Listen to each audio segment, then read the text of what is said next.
اعوذ باللہ من الشیطان الرجیم، بسم اللہ الرحمن الرحیم، الحمد للہ رب العالمین والصلاة والسلام علی سید الانبیاء والمرسلین وخاتم النبیین، اللہم صلی وسلم وبارک علی حبیبک المصطفیٰ وعلی آلہ وسلم۔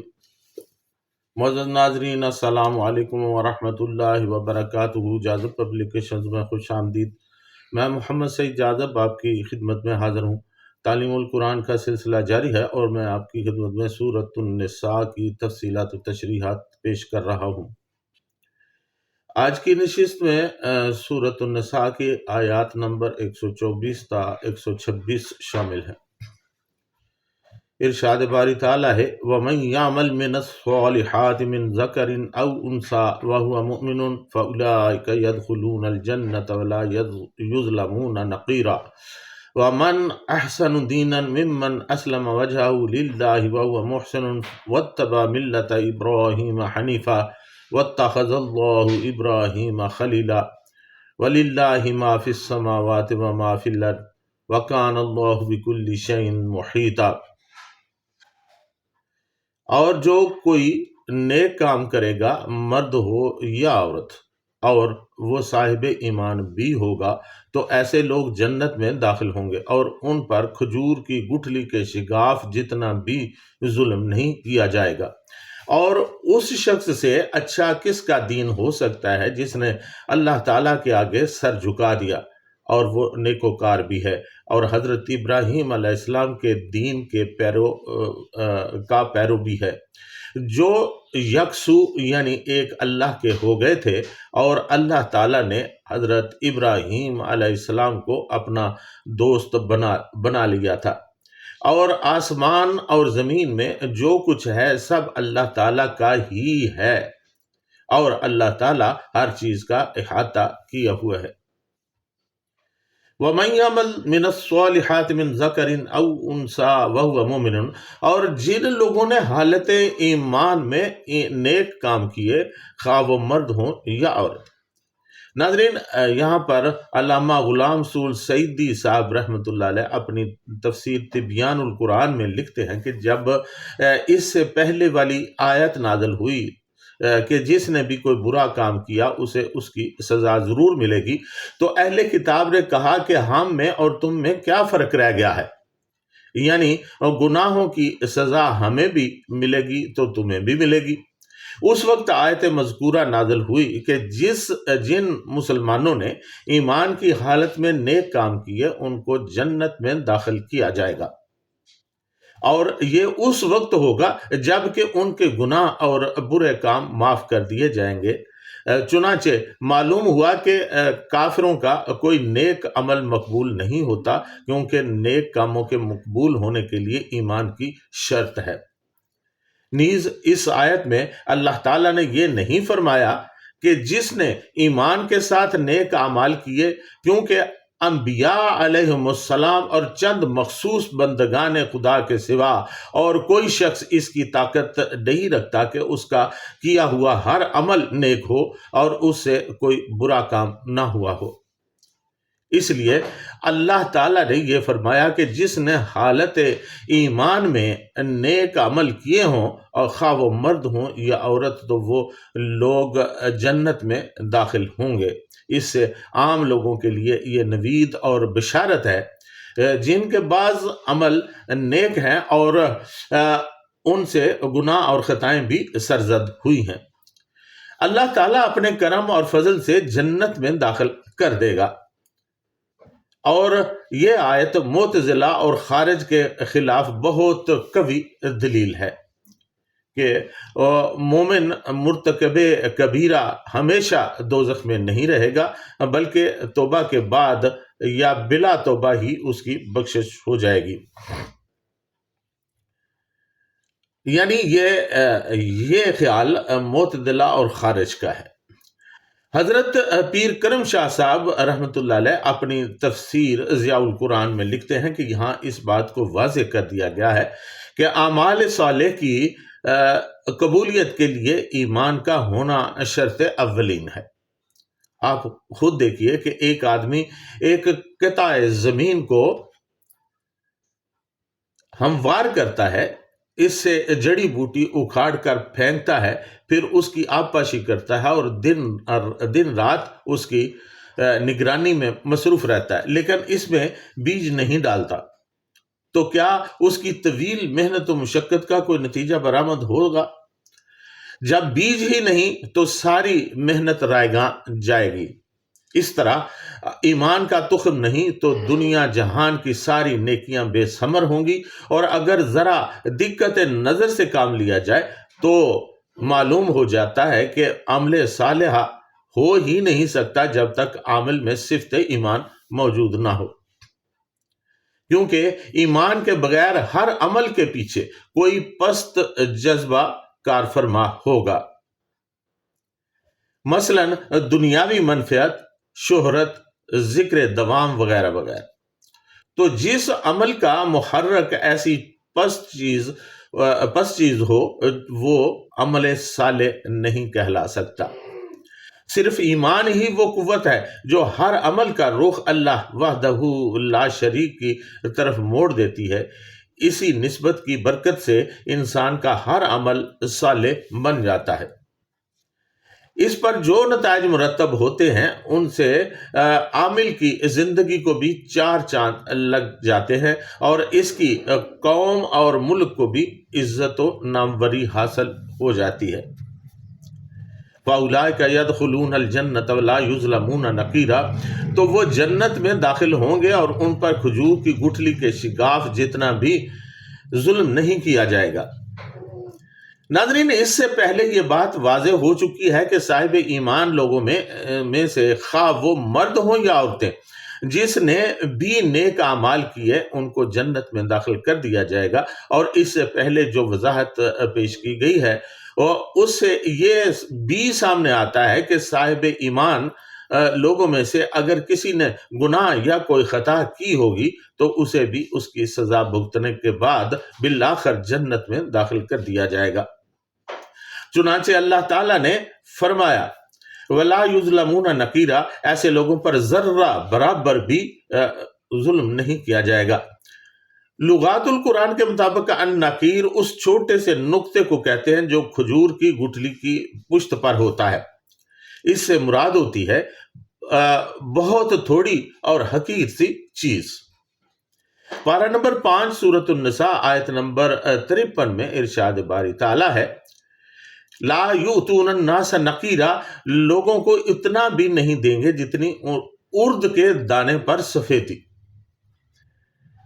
بعض مفسرین اس کا مطلب تل کے برابر بھی لیتے ہیں، یعنی ایماندار لوگوں کی ہر نیکی اور بدی کو ملحوظ خاطر رکھا جائے گا، اور اللہ تعالیٰ جو صاحب عدل و انصاف ہے کسی پر بھی ذرہ برابر ظلم نہیں کرے گا۔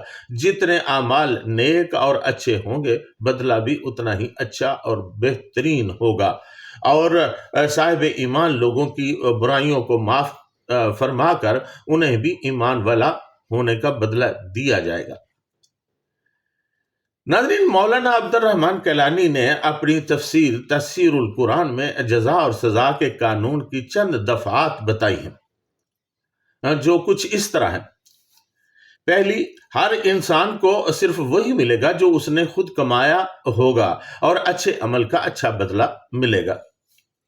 دوسری، جزا اور سزا کے لحاظ سے مرد اور عورت میں کوئی فرق نہیں ہے۔ تیسری بات، اگر کسی نے چھوٹی سے چھوٹی نیکی بھی کی ہوگی تو بھی اسے بدلہ ملے گا۔ اللہ تعالیٰ کسی کی چھوٹی سے چھوٹی نیکی کو بھی نظر انداز نہیں کرے گا، کسی کی ذرہ برابر بھی حق تلفی نہیں ہوگی۔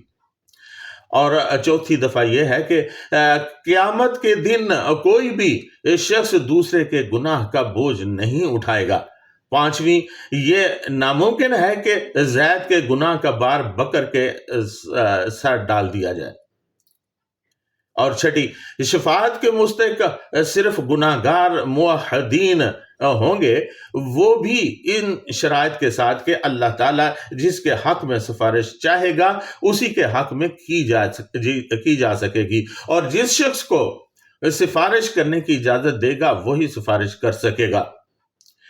ناظرین، اس قانون کے علاوہ نجات کی جتنی راہیں انسان نے سوچ رکھی ہیں وہ سب شیطان کی بتلائی ہوئی راہیں ہیں۔ ان کا کچھ فائدہ نہیں ہوگا، البتہ نقصان ضرور ہوگا کہ انسان ایسی امیدوں کے سہارے دنیا میں گناہوں پر اور زیادہ دلیر ہو جاتا ہے۔ وَمَنْ أَحْسَنُ دِينًا مِمَّنْ أَسْلَمَ وَجْهَهُ لِلَّهِ، اور اس شخص سے اچھا کس کا دین ہو سکتا ہے جس نے اللہ تعالیٰ کے آگے سر جھکا دیا۔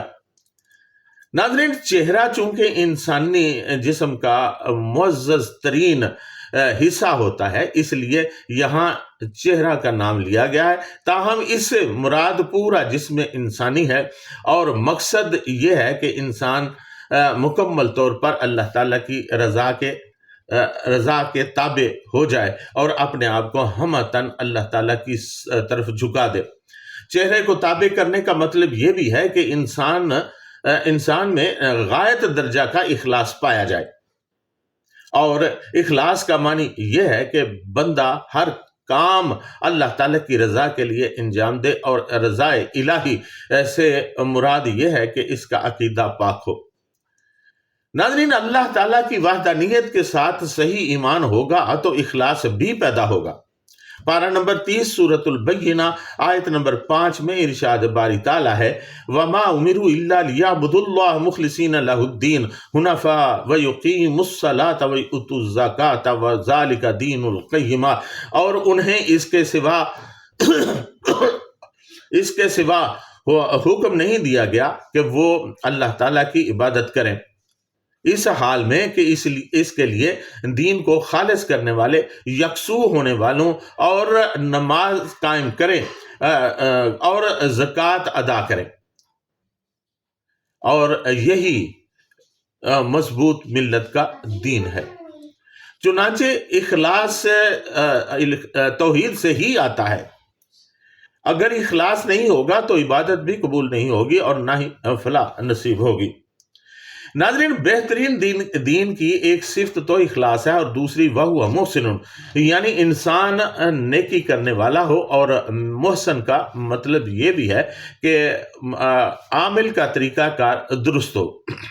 جب تک عمل حضور صلی اللہ علیہ وسلم کی سنت کے مطابق نہیں ہوگا، مقبول نہیں ہوگا، کیونکہ رسول کریم صلی اللہ علیہ وسلم کا ارشاد مبارک ہے کہ من عمل عملا لیس علیہ امرنا فہو رد، یعنی جو عمل ہمارے طریقے کے مطابق نہیں وہ مردود ہے۔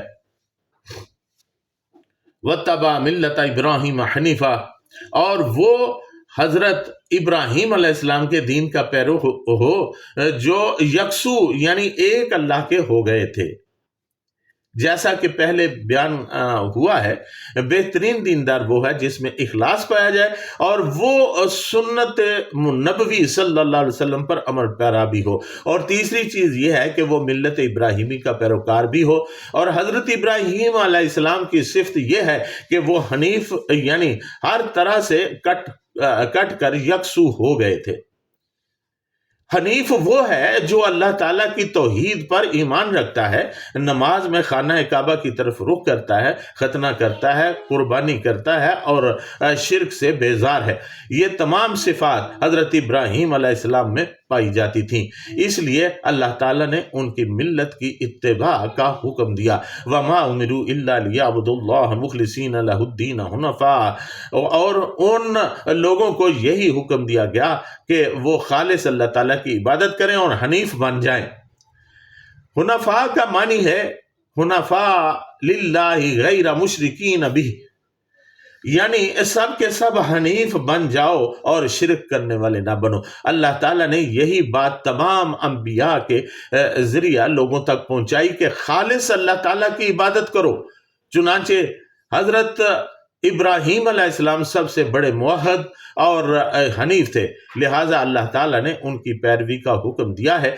ناظرین، علامہ ثناء اللہ پانی پتی رحمۃ اللہ علیہ تفسیر مظہری میں لکھتے ہیں کہ یوں تو تمام انبیاء کا دین ایک ہی ہے، اپنی ذات اور اعضائے جسم اور اندرونی بیرونی طاقتوں کو اللہ تعالیٰ کی رضامندی کے لیے لگا دینا ہی دین انبیاء ہے، لیکن خصوصیت کے ساتھ حضرت ابراہیم علیہ السلام کے دین کا تذکرہ صرف اس وجہ سے کیا گیا ہے کہ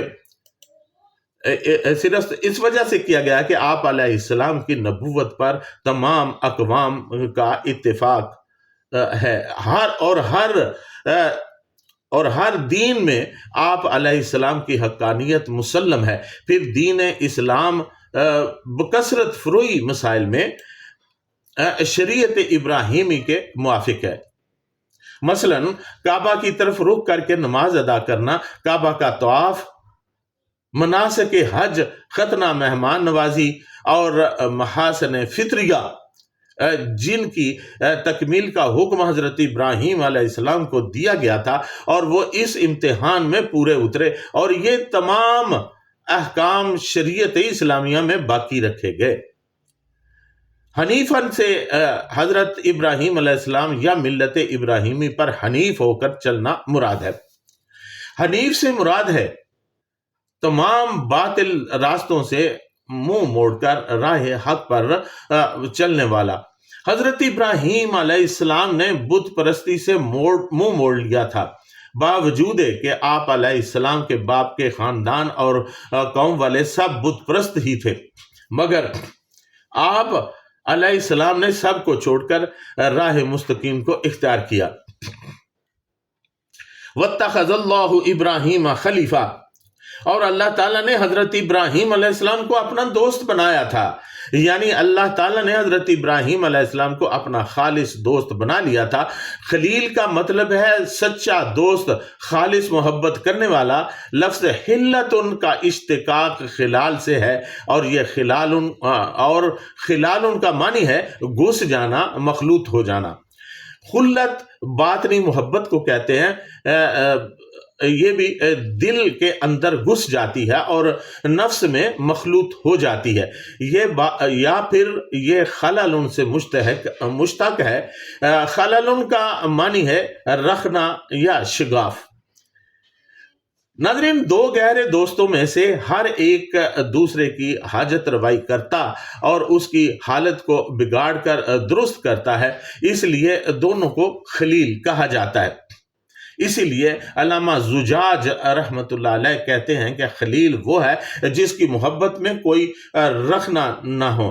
اگر یہ لفظ خلن سے مشتق ہو تو اس کا مطلب ہوگا وہ راستہ جو ریت کے اندر ہو۔ دو خلیل بھی دوستی کے راستہ پر برابر گامزن اور ہم طریق ہوتے ہیں۔ ناظرین، حضرت ابراہیم علیہ السلام کو خلیل کہنے کی وجہ یہ بھی ہے کہ آپ علیہ السلام صرف اللہ تعالیٰ کے محتاج تھے، مخلوق کے سامنے اپنی حاجت بیان نہیں کرتے تھے۔ آپ علیہ السلام اللہ تعالیٰ کے سوا کسی اور طرف رخ نہیں کرتے تھے۔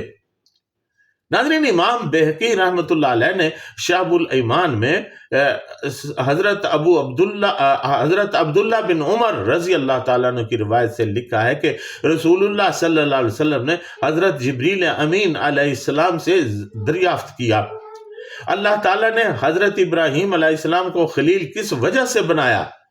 تو حضرت جبریل امین علیہ السلام نے عرض کیا، کھانا کھلانے کی وجہ سے۔ حضرت ابن المنظر نیشاپوری رحمۃ اللہ علیہ مکہ مکرمہ کے عالم تھے، انہوں نے عبد الرحمن بن ابزی رضی اللہ تعالیٰ عنہ کا قول نقل کیا ہے۔ حضرت ابراہیم علیہ السلام نے ملک الموت سے پوچھا، میرے رب نے مجھے خلیل کس وجہ سے بنایا ہے؟ ملک الموت نے جواب دیا، آپ علیہ السلام مخلوق کو دینا پسند کرتے ہیں، لینا پسند نہیں کرتے، اس لیے آپ کو خلیل بنایا گیا ہے۔ وَلِلَّهِ مَا فِي السَّمَاوَاتِ وَمَا فِي الْأَرْضِ وَكَانَ اللَّهُ بِكُلِّ شَيْءٍ مُحِيطًا، اور آسمانوں اور زمین کے اندر جو کچھ بھی ہے سب اللہ تعالیٰ کے لیے ہے، اور اللہ تعالیٰ ہر چیز کا احاطہ کیے ہوئے ہے، یعنی اس کی ملکیت میں ہے، جو کچھ کے آسمانوں اور زمین میں ہے اس کی حکومت لازوال اور لامحدود ہے، کائنات میں گھومتی ہر چیز کا نظام اسی کے ہاتھ میں ہے، وہ مالک کل ہے، وہ محیط کل ہے، کوئی بھی چیز اس کے علم اور احاطہ قدرت سے باہر نہیں، اس کی ملکیت میں کوئی حصہ دار بھی نہیں، ایٹم بھی اس کا ہے اور کہکشاں بھی اسی کی ہے۔ اگر کسی کے پاس کچھ ہے تو وہ بھی اسی کا دیا ہوا ہے، اور جسے دیا ہوا ہے وہ بھی اسی کا ہے۔ کوئی بھی چھوٹی سے چھوٹی اور بڑی سے بڑی چیز اس کی ملکیت سے باہر نہیں ہے۔ اس لیے ہمیں ہمیشہ کہتے رہنا چاہیے انا للہ و انا الیہ راجعون، ہم اسی کے لیے ہیں اور آخر کار اسی کی طرف لوٹ کر جانے والے ہیں۔ ناظرین، اللہ تعالی ہمیں توفیق عطا فرمائے کہ ہم ملت ابراہیمی کی لاج رکھ سکیں۔ ہمارے آقا صلی اللہ علیہ وسلم نے ملت ابراہیم کو پسند کیا، حضرت ابراہیم علیہ السلام کے دین کو پسند کیا ہے، اور وہ انہی کے دین پر قائم ہے۔ اسلام حضرت ابراہیم علیہ السلام کے دین پر ہے۔ ہمیں اسی دین کی پیروی کرنا ہے۔ اللہ تعالی ہمیں توفیق عطا فرمائے۔ آج کی نشست میں اتنا ہی، وما علینا الا البلاغ المبین۔